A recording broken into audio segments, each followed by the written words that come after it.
देखो बेटा, गोल हम कैसे डिसाइड करते हैं, कैसे हमारा काम होता है। गोल कभी भी हम लोग क्या सोचते हैं, हम इन टोटलिटी पूरे गोल को देखते हैं। आपके गोल को 3 पोर्शन में डिवाइड होना चाहिए, short term, medium term and long term. जब मैंने आपसे बात किया कि आप रिवीजन को कैसे प्लान करें, भाई शॉर्ट टर्म गोल तो वही है जो चैप्टर कराया जा रहा है। एक चीज हमेशा याद रखना, करंट के कॉस्ट पे कुछ नहीं, कुछ भी नहीं, करंट के कॉस्ट पे कुछ नहीं। जो अभी पढ़ाया जा रहा है वही आपके लिए पहली प्रायोरिटी है। That is our short term goal. उससे कितने नंबर आएंगे, क्या नंबर आएंगे, कितने क्वेश्चन आएंगे, कहीं पे ऑफिशियली गवर्नमेंट ने लिख के दिया क्या? नहीं दिया ना। तो ये तुम दिमाग मत लगाओ, जो चीज पढ़ाया जा रहा है, वो जो शीट डिस्कस होनी है, वो पहली प्रायोरिटी है। That will be our short term goal. Medium term goal में मैंने आपको बता दिया इस वक्त, जैसे जैसे आप आगे प्रोसीड करते रहो, पूरी रिवीजन को पाइल अप मत करना, साथ के साथ रिवाइज करते चलो।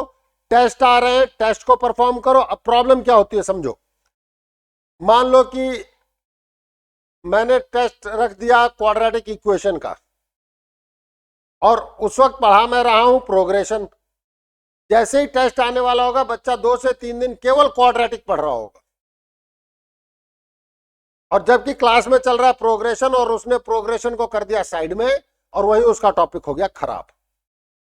मैं क्लियर कट कह रहा हूं, टेस्ट में मार्क्स कम आ जाए कोई बात नहीं, अटेम्प्ट जरूर करना है, टेस्ट देना जरूर है, लेकिन इसका यह मतलब नहीं है कि उसको अच्छा करने के चक्कर में तुम करंट टॉपिक को खराब कर दो। क्योंकि चलो जब तक प्रोग्रेशन है ठीक है। अब आप आ जाओ आपके अलजेब्रा पर, यूजी, अगर वो पिट गया तब आ जाओ इधर आप इंटीग्रल कैलकुलस पे, इनडेफिनेट पिटा तो डेफिनेट पीटेगा, फंक्शन पिटा बहुत सारे चैप्टर्स को खाएगा। इसलिए करंट का हमेशा प्रायोरिटी रखना। बट ऑब्वियस है, हम सबका long term goal RPSC examination है। फाइनल एक चीज याद रखना, कभी भी ये मत सोचना कि लास्ट के 10 दिन में तुम कुछ नया पढ़ लोगे, नहीं होता।